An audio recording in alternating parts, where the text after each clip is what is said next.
Hey there, Five Falcons. Mr. Poxon here. It's Friday, January 20th, 2023, and these are your morning announcements. At 5 Elementary, Falcons rise to new heights by demonstrating the traits of being responsible, inclusive, safe, and empathetic. Our specialist day is day 5, and no after school activities because we have early release today. It is time for a 5 Falcons Rise recognition, and I'd like to recognize Cooper in Mrs. Gallagher's class. Cooper is new to our school this month, and he immediately started work on the work they were doing to the best of his abilities.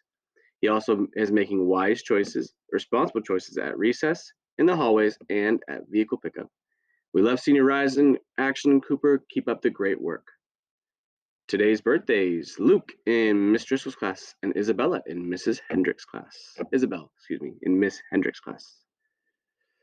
Birthdays this weekend: Solomia in Mrs. Burnside's class, Kyler in Mrs. Hendricks' class, Aldridge in Mr. Levin's class, Olivia in Mrs. Bayless's class, and Aria in Mrs. Van Ravensway's class. Today's joke of the day brought to you by Ariana in Mr. Stewart's class. How do you catch a squirrel? You climb a tree and act like a nut. All right, Five Falcons, go out there and be great today. Don't waste your time being average. If no one tells you today they love you, then the Five Elementary does. At this time, please stand for the flag salute.